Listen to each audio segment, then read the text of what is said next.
Alright मेरे प्यारे प्यारे दोस्तों, मैं हूं हारिस सुल्तान। और जैसा कि आप लोग जानते हैं कि पाकिस्तान में माइनॉरिटीज़ की जो हालत है वो बड़ी अफसोसनाक है। और ये ऐसे ही नहीं हो जाती। अवाम के दिलों में नफरतें डाली जाती हैं ओवर सक्सेसिव जनरेशंस। एक ऊपर से पॉलिसी बनाई जाती है जिसका रिजल्ट आपको 10-20 सालों बाद नजर आता है। वो ये अहमदियों के पीछे ये पड़ गए 70s में। अब तकरीबन कोई 50 साल बाद पाकिस्तान में अहमदीज का रहना इतना नामुमकिन हो गया कि वो किसी ऐसे अहमदी को सेलिब्रेट भी नहीं कर सकते जिसको अहमदियत की वजह से सेलिब्रेट नहीं किया जा रहा, जिसको उसकी साइंटिफिक अचीवमेंट्स की वजह से सेलिब्रेट किया जा रहा। और कुछ हमारे लंडे के जो ये राजे रूजे हैं, जिनकी पाटे लिफाफों जैसी शक्लें हैं, लिटरली सारों की पाटे लिफाफों जैसी शक्लें हैं। इनमें से कोई आपको हमजा अब्बासी नहीं नजर आएगा, इनको कोई आपको ऋतिक रोशन नहीं नजर आएगा। सारे एक से बढ़कर एक कोजे, क्योंकि इनकी गंदी हरकतें, शायद पता नहीं इनकी गंदी हरकतें हैं जो इनको मजीद गंदा बना देती हैं। हर तरफ पॉइजनस टॉक्सिक पीपल।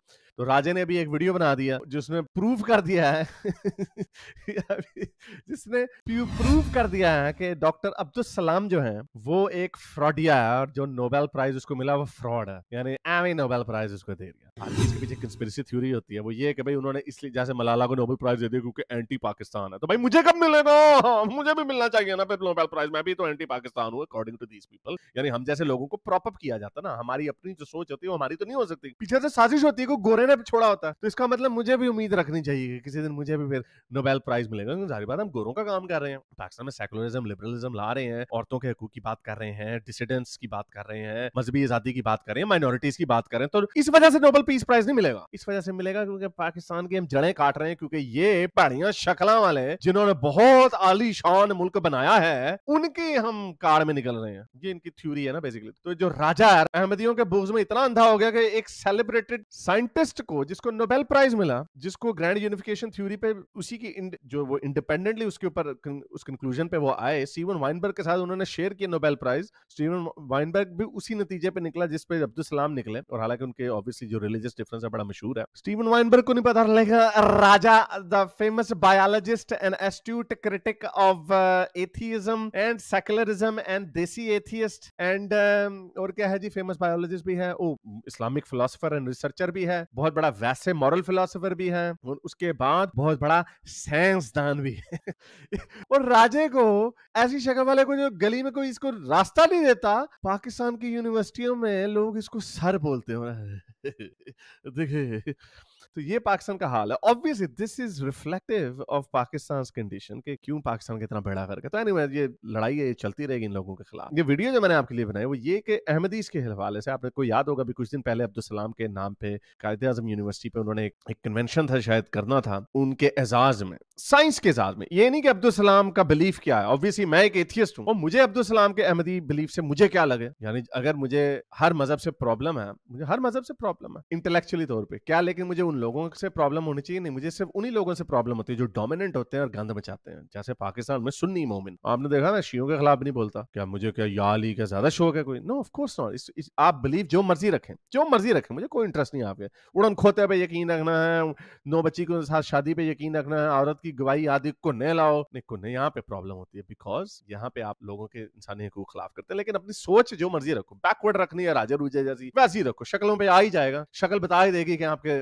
कितने रोशन ख्यालात हैं। तो एनीवे, लेकिन ये जो नफरत फैलाई जाती है वो किस तरह सिस्टमैटिकली फैलाई जाती है कि मौलवी है गला फाड़ू, मौलवी इब्तिशाम इलाही अहले हदीस, ये वही मौलवी है जो कहता था जब दूसरे फिरके से मौलवी पकड़ा गया तो उसको कहता था कि हम तो कहते हैं इनको सड़कों पे फांसियां दो। जब इसका अपना मौलवी पकड़ा गया अपने फिरके का, उसको छुड़वा दिया इसने, उसने कहा जी मिट्टी पाओ मिट्टी पाओ मिट्टी पाओ। और राजा जो इसका फ्रंट मैन है, राजा कहता है उसने कपड़े उतारे होंगे, गर्मी लग रही है। राजे मैं भी कुछ ऐसे लोगों को जानता हूं जो गर्मी में कमीज उतार के आपके साथ बैठ सकते हैं। मजा भी बहुत आएगा। शायद आपको भी आए, पता नहीं। तो राजे क्या ख्याल है? बट द पॉइंट इज कि ये लोग अपने अहमदियों के बुग़्ज़ में अब्दुल सलाम की, जो कि एक्सेप्टेड वर्ल्ड रेनाउंड साइंटिस्ट है, सेलिब्रेटेड साइंटिस्ट है, उसमें कीड़े निकाल लेंगे, लेकिन एक जो गंदे काम कर रहा है बच्चों के साथ, उसके लिए बहाने बनाएंगे। इमेजिन करें, इनकी प्रायोरिटीज चेक करें। फिर ये कहते कहते हैं कि वो जी हम बड़ी एस्टूट क्रिटिक। तो आप वैसे भी देख सकते हैं राजे को, जो इसकी वैसे तो इसको मोस्टली पे ले रहे होते हैं, लेकिन जो नीचे जो लोग लिख रहे होते हैं ना, उनसे पता चल रहा होता है एकड़े पेंडे है, लिटरली पेंडे। दे हैव नो कॉन्सेप्ट, इनको कुछ पता नहीं दुनिया कैसे चलती है, इनको कख नहीं पता, ये अपने पेंडे से कभी बाहर नहीं निकले होते। तो इमेजिन करें इन लोगों ने, उन्हीं खोतों ने राजे जैसे लोगों के नैरेटिव को सपोर्ट करना। But anyway, besides the point, ये वीडियो देखिए कि किस तरह ये मौलवी इब्तिशाम इलाही जहर फैला रहा है, अहमदियों के खिलाफ अपने मुंह से कह रहा है। सुनिए जरा, सिर्फ पाकिस्तान में ऐसा होता है। इमेजिन करें कि इस तरह की किसी गोरे की वीडियो रिलीज हुई होती है कि वो ये कह रहा होता कि हम मुसलमानों को ना जान के गंदा दिखा। बल्कि पहले वीडियो देख लीजिए, फिर उसके ऊपर कमेंट्री करते हैं। तो अल्लाह ताला का लाख लाख शुक्र है, फिर हमसे भी होश नहीं रह जाता कोई ऐसा इवेंट जो है। अगर इसकी शक्ल वो जंगली भालू जैसी नहीं लग रही? सीरियसली, काम दुनिया का सबसे अच्छा करते हैं, सबसे जो कायनात का रियल बनाने वाला इनकी साइड पे है, शक्ल इनको अच्छी देता नहीं है और लहजे भी नहीं अच्छे देता। गला फाड़ फाड़ बोल रहा। तो अल्लाह ताला का लाख लाख शुक्र है, फिर हमसे भी होश नहीं रह जाता कोई ऐसा इवेंट जो है। अगर वो आ जाए सामने, जिससे कादियानी को कोई एज मिले, चाहे वो किसी यूनिवर्सिटी में साइंस फेस्टिवल हो, यानी कादियानियों को एज मिलेगा, चाहे वो साइंस के नाम पर ही क्यों ना हो। कादियानियों, तो ये इन लोगों की सोच है, ये मजहब की सोच से निकल ही नहीं सकते कभी भी। इसीलिए तभी तो ये क्रिश्चियनों को, हिंदुओं को, इनको और लेंस से देखते हैं। इन खोतों ने अपने छोटे से टॉयलेट के अंदर ना अपनी हुकूमत बनाई हुई है। ये इतने जाहिल है। वो तुम्हारे पास तो कोई बड़ा मुल्क भी नहीं है क्या तुम्हारे पास? बैंक डिफॉल्ट है तुम्हारे पास, मुल्क है, सोशल फैब्रिक तबाह हुआ है, पागल हुए हैं तुम लोग सारे। 60 साल से उम्र तुम्हारी उम्र नहीं निकलती, ऐसी तड़प तड़प के मर जाते हो, रोटी खाने का पैसा नहीं है तुम्हारे पास। लेकिन हमने तुन के रखना माइनॉरिटीज, अपने टॉयलेट पे फखर किया हुआ इन्होंने। या कोई और मसला हो तो फिर हम तो बात उठाते हैं। उस वजह हम चाहते हैं कि वो तमाम की तमाम विंडोज को जो है बंद किया जाए, जहाँ पे कोई कादियानी जो है ना हमारे मुल्क के अंदर जो है ना सोशलाइजेशन के करने में कामयाब हो। क्या करने में कामयाब हो? कोई कादियानी जो है ना हमारे मुल्क के अंदर जो है ना सोशलाइजेशन के करने में। सोशल रिलेशन की होता है मौलवी? सोशल रिलेशन हर चीज सोशल रिलेशन होती है।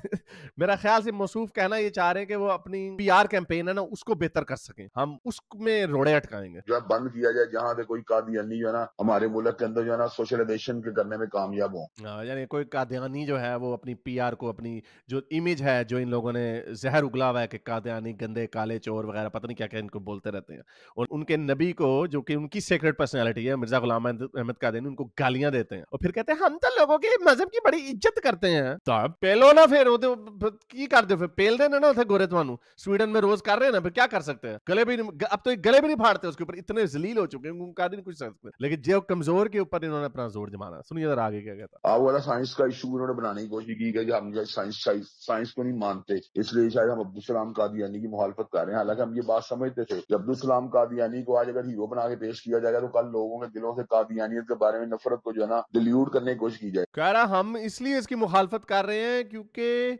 कादियानियों के खिलाफ जो हमने मुसलमान पाकिस्तान में लोगों के दिलों में नफरत डाली हुई है, नफरत डाली हुई है कि गंदे हैं, ये है वो है, फलाने, बेचारा भाग जाता है। किसी को मोहल्ले में पता चल जाए ना कि मैं जिस एरिया में रहता था बड़ा पॉश एरिया था, इवन उधर एक बेचारा मोहल्ले में औरतें वो खत्म दुरूद कराती, उनको पता चल गया कि यार ये लोग शायद ना रहमदी हैं, वो घर बेच के मेरा ख्याल महीने के अंदर बेचारा गायब हो गया। इतना डर है, इतना डर। और वो अच्छा एरिया था जहां पे कोई ऐसे अंदरून शहर कोई ऐसा नहीं था एरिया। तो ये उसकी वजह क्या है कि इन्होंने पिछले 50 सालों में लोगों के दिलों में नफरतें डाली हैं कि ये बड़े बुरे लोग हैं, गालियां देते हैं इनको, फखर से गालियां देते हैं।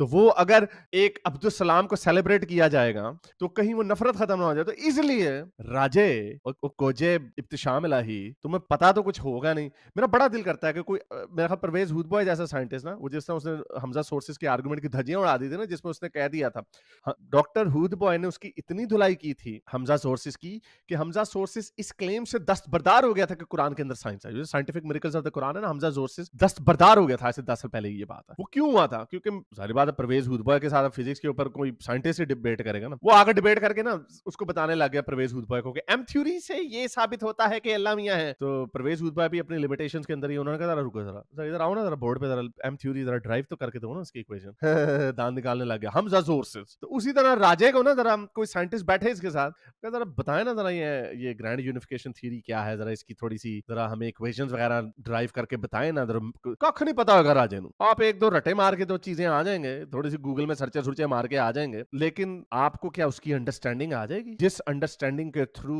अब्दुल सलाम ने ग्रैंड यूनिफिकेशन थ्योरी बनाई और जिसको दुनिया के साइंसदानों ने रिकॉग्नाइज किया, और राजे, इनका इससे कोई लेना देना नहीं है। इनका लेना देना एक है कि हमने कादियानियों के ऊपर कीचड़ उछालना। ये वो लोग हैं जो कहते हैं कि हमारे खिलाफ बड़ा इस्लामोफोबिया फैलाया जा रहा है वेस्ट में और इंडिया में।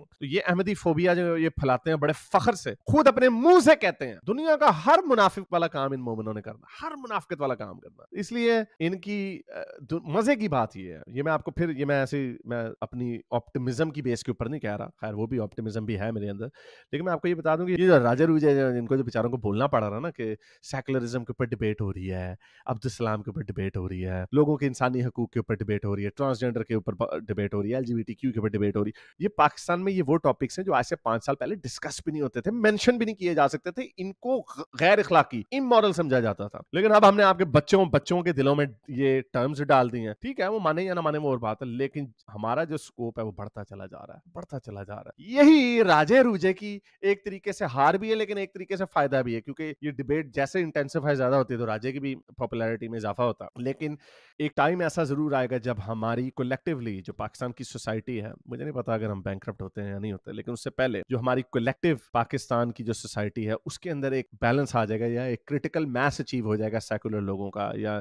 इंडिपेंडेंट थिंकर्स का या फ्री थिंकर्स का, कि ये जो बदमाशी जो ये करते हैं वो उस तरह बदमाशी नहीं हो सकेगी। अभी तो उनको अब्दुल सलाम का इवेंट कैंसिल करना पड़ गया, लेकिन आज से 10 साल बाद इतने आराम से नहीं होगा, क्योंकि क्या होगा उसके रिजल्ट में 10,000 बंदे निकलेंगे, मौलवियों के सामने एहतजाज करेंगे, फिर क्या करेंगे ये लोग। अभी तो यूनिवर्सिटी के मम्मी डैडी लोग अभी भी खौफ है, लेकिन इतना नहीं है जितना आज से 5 साल पहले था, जब मैंने अपनी शक्ल दिखाई थी किसी में हिम्मत नहीं थी। अभी भी लोग अपनी बहुत सारे लोग शक्ल नहीं दिखाते, लेकिन हमने इसको नॉर्मलाइज कर दिया। एथियस्ट वर्ड ये बोलते हैं, एक्स मुस्लिम वर्ड ये बोलते हैं, यही जीत है। तो उम्मीद करता हूँ आज की वीडियो आपको पसंद आई होगी, ज्यादा लाइक करें, शेयर करें, नीचे कमेंट्स अपने ख्यालात के इजहार जरूर करें। अब तक के लिए इतना ही, अगली वीडियो तक डॉक्टर अब्दुल सलाम कादियानियत हाफिज।